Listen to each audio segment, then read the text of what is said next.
কোনো হাসপাতাল অভিষেক বন্দ্যোপাধ্যায়কে ভর্তি নিতে চাইছে না। এর আগে অ্যাপোলো না করেছিল, বেলভিউতে অভিষেক বন্দ্যোপাধ্যায়কে নিয়ে যাওয়া হলো, বেলভিউয়ের তরফেও জানিয়ে দেওয়া হলো ভর্তির কোনো প্রয়োজন নেই। অভিষেক বন্দ্যোপাধ্যায়ের আঘাত সেই অর্থে গুরুতর নয় যে তাকে ভর্তি করতে হবে, কিছু কালশিটে রয়েছে, কিন্তু তার জন্য ভর্তি করার কোনো প্রয়োজন নেই বলে বেলভিউও জানিয়ে দিল। এবং তার এক্সক্লুসিভ ছবি, যেখানে এমার্জেন্সিতে একেবারে ডাক্তার লিখে দিয়েছে যে তাকে ভর্তির কোনো রকম কোনো প্রয়োজন নেই। এবং সেই জায়গায় দাঁড়িয়ে তিনি বলেছেন যে এখানে হাসপাতালে এসছেন, there is no serious physical sign of injury, যেখান থেকে তাকে কিছু কালশিটে রয়েছে বুকের কাছে সেই কথা বললেন। ফলে সিরিয়াস সাইন ইনজিউরি নেই, ফলে তাকে হাসপাতালে ভর্তিরও প্রয়োজন নেই। সেই জায়গায় দাঁড়িয়ে আগে অ্যাপোলোতে আমরা দেখলাম অভিষেক বন্দ্যোপাধ্যায়কে নিয়ে যাওয়া হলো এবং তারপরে সেখান থেকে মমতা বন্দ্যোপাধ্যায় বললেন এখানে ঠিকমতো চিকিৎসা করা হচ্ছে না। তারপর বেলভিউ নিয়ে যাওয়া হলো, শোভন চট্টোপাধ্যায় বেরিয়ে বললেন যে তাকে আইটিইউতে রাখা হয়েছে, কিন্তু সেখান থেকেও জানিয়ে দেওয়া হলো তার আঘাত গুরুতর নয়। অয়ন শর্মা রয়েছেন আমাদের সঙ্গে। অয়ন, ঠিক কি প্রেসক্রিপশনে লেখা হয়েছে একটু বলে দেবে? দেখো, তোমাকে বলে রাখি, অভিষেক বন্দ্যোপাধ্যায়কে যে ভর্তি করা হয়েছিল এবং সেখান থেকে দাঁড়িয়ে আইটিইউ 207 সেই রুমে পর্যবেক্ষণে দেখা রাখা হয়েছে, কিন্তু আলটিমেটলি হাসপাতাল কর্তৃপক্ষ যেটা বললো যে ভর্তির প্রয়োজন নেই। কেন ভর্তির প্রয়োজন নেই? এবং সেক্ষেত্রে বলা হচ্ছে যে অভিষেক বন্দ্যোপাধ্যায়কে হাসপাতালে নিয়ে আসা হয়েছিল, তাকে পরীক্ষা করে দেখা গেছে যে বুকে কিছু আঘাতের চিহ্ন, কালশিটের দাগ ছাড়া গুরুতর আঘাতের কোনো লক্ষণ পাওয়া যায়নি। যে খবর আমরা দেখাচ্ছিলাম যে ইন্টারনাল ইঞ্জুরি হচ্ছে কিনা সেটা ক্ষতি দেখা হচ্ছে, আলটিমেটলি যে সিদ্ধান্তে হাসপাতাল কর্তৃপক্ষ পৌঁছেছে তারা বলছে বুকে কিছু আঘাতের চিহ্ন, কালশিটে দাগ রয়েছে, কিন্তু গুরুতর শারীরিক আঘাত কিছু নেই, এমনটাই কিন্তু হাসপাতাল কর্তৃপক্ষের তরফ থেকে দাবি করা হচ্ছে। পাশাপাশি তিনি বলা হচ্ছে হাসপাতালের তরফ থেকে প্রেসক্রিপশনে পরীক্ষার সময় যখন এই ধরনের চেক আপ করা হচ্ছে রোগী সম্পূর্ণ সচেতন রয়েছেন এবং সঠিকভাবে তার পরিস্থিতি সম্পর্কে অবগত, অর্থাৎ কোনোভাবে অবচেতন বা আনকনসিয়াসনেস কিছু নেই তার মধ্যে। যখন এই পরীক্ষা করা হচ্ছে তিনি একেবারে ঠিকঠাক রয়েছেন, ওরিয়েন্টেড রয়েছেন এবং সচেতন রয়েছেন, এবং সেই কারণে তাকে হাসপাতালে ভর্তি করার প্রয়োজন হচ্ছে না। সতর্কতামূলক ব্যবস্থা হিসেবে বেশ কিছু প্রেসক্রিপশনে ওষুধের নামও ইতিমধ্যে লিখে দেওয়া হয়েছে।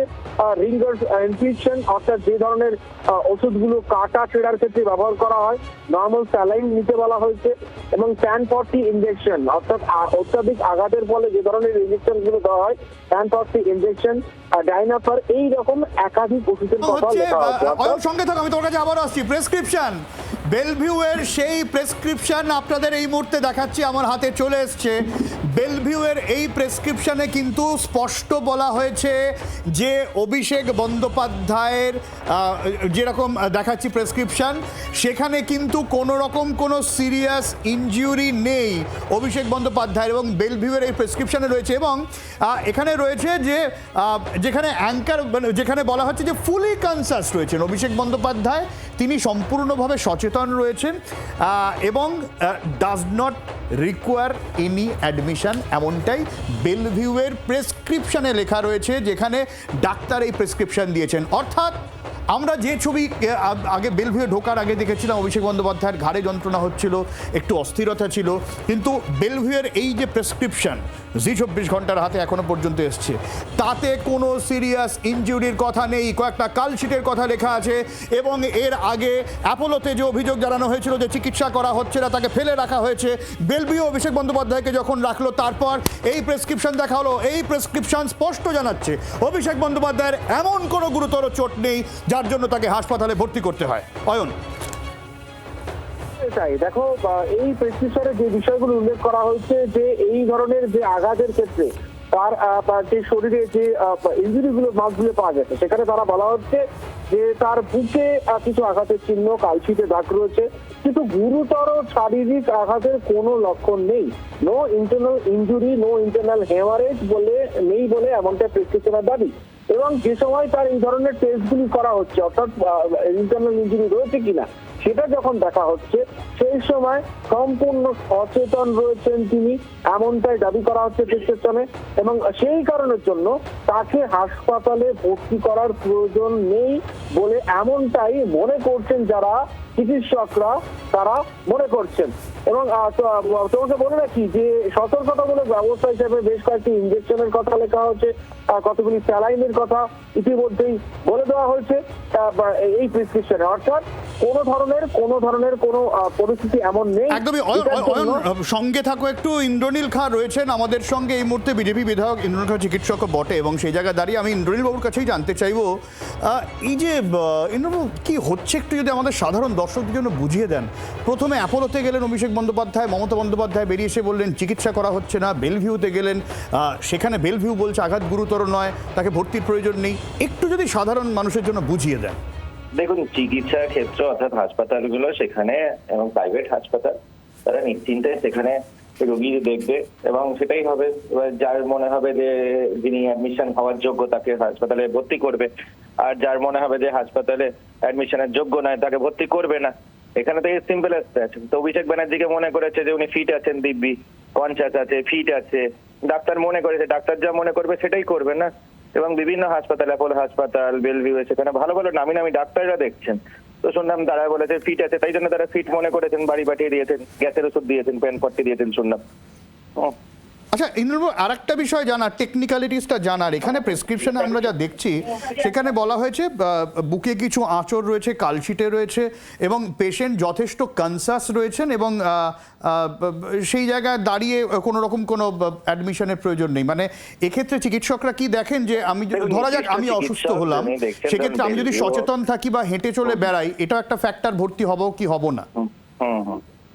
দেখুন, হাসপাতালের বেডগুলো তো প্রায়োরিটি দিতেই হবে। ধরুন যার দরকার হাসপাতালে অ্যাডমিশন, যার দরকার নেই তাকে ভর্তি করে, যার দরকার তাকে আপনি যদি ভর্তি করেন তখন একজন রোগী যার দরকার অ্যাকচুয়ালি হসপিটালে অ্যাডমিশনটা, তিনি বঞ্চিত হবেন না বেডটা থেকে। তো সেই জন্য চিকিৎসকরা যেটা ভালো মনে করেন, যার মনে হয় যে ভর্তি করে চিকিৎসার যোগ্য তাকে ভর্তি করবেন। যাকে ভর্তি করার যোগ্য মনে করে না, যেমন যে বাড়িতে গিয়ে দিব্যি হাঁটাচলা করে খাওয়া দাওয়া করে ঘুমোতে পারে, গ্যাসের ওষুধ খাইয়ে তাকে পাঠিয়ে দেয়, তো সেটা তো ওখানকার চিকিৎসক যা মনে করেছেন তাই করেছেন। তাহলে কেন মনে হয় অভিষেক বন্দ্যোপাধ্যায় ভর্তি হতে চাইছেন? ডাক্তার দেখেছেন শুনলাম। আচ্ছা, কেন মমতা ব্যানার্জি নিজে নাকি বেলভিউতে নিয়ে গেছেন। হ্যাঁ, আমি ওটা জানতে, কেন ভর্তি হতে চাইছেন বলে আপনার মনে হচ্ছে? এবার সেটা অভিষেক ব্যানার্জি কেন ভর্তি হতে চাইছেন সেটা ওনার হাসপাতালে উনি হয়তো ভাবছেন যে হাসপাতালের বাইরে বেরোলে আবার কে কোথা থেকে ডিমটি। তবে নিশ্চিন্তে থাকুন, পশ্চিমবঙ্গে ভারতীয় জনতা পার্টি নেতৃত্বে পশ্চিমবঙ্গ সরকার, হ্যাঁ, এবং ওনারাকে সবার আগে ধন্যবাদ জানানো উচিত। যে পরিস্থিতি হয়েছিল সেখানে পশ্চিমবঙ্গ সরকার আজকে ছিল বলে পশ্চিমবঙ্গ সরকার, পুলিশ প্রশাসন সকলে মিলে ওনাকে রেস্কিউ করেছে। বলে যে তীব্র জনরোষ ছিল, যে রাগ মানুষের ওনার ওপর রয়েছে, সেক্ষেত্রে উনি হয়তো ওই জন্যই একটু চিন্তিত আছেন। আবার বাইরে বেরোলে হয়তো টিম কেউ ছুটতে পারে, সেই চিন্তিত আছে। পুলিশে ভরসা রাখুন, প্রশাসনে ভরসা রাখুন, সরকারে ভরসা রাখুন। একদমই অনেক ধন্যবাদ। ইন্দ্রনীল খাঁ ছিলেন, এবং বড়সড় আশ্বাস অভিষেক বন্দ্যোপাধ্যায়ের জন্য তিনি দিলেন যে কোনো ভয় নেই।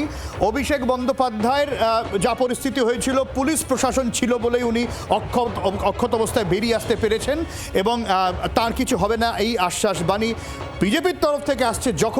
তখন অয়ন, আবারও তোমার কাছে যাব, এখনো কি অভিষেক বন্দ্যোপাধ্যায় হাসপাতালের ভেতরেই রয়েছেন? এখনো পর্যন্ত কিন্তু অবজারভেশনে রাখা হচ্ছে 207 রুম। এবং সেক্ষেত্রে কিন্তু প্রাথমিকভাবে কি করা হয় যে এখন যে কোনো একজন মানুষকে হাসপাতালে নিয়ে আসার পর অবজারভেশনে রেখে তার যদি কোনো দুর্ঘটনা এই ধরনের রোগীটাকে, সেক্ষেত্রে তাকে অবজারভেশনে রেখে ইন্টারনাল ইনজিডি বা ইন্টারনাল কোনো হেমারেজ রয়েছে কিনা সেটা খতিয়ে রাখা হয়। প্রাথমিকভাবে কিন্তু একটা মেডিকেল টিম ইতিমধ্যে তৈরি করে একটা খতিয়ে দেখা হচ্ছিল। সেখানে চিকিৎসকরা দেখেছেন যে তার যে ধরনের ইনজুরি পাওয়া গিয়েছে সেটার জন্য হাসপাতালে একবারে ভর্তি রাখার প্রয়োজন হয় না।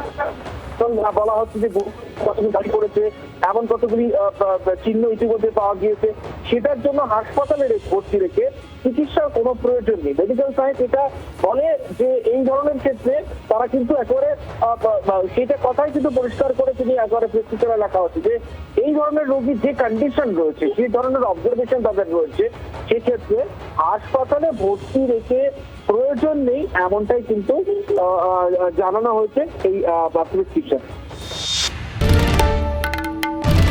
বাংলার আওয়াজ, বাঙালির আবেগ, জি 24 ঘন্টা।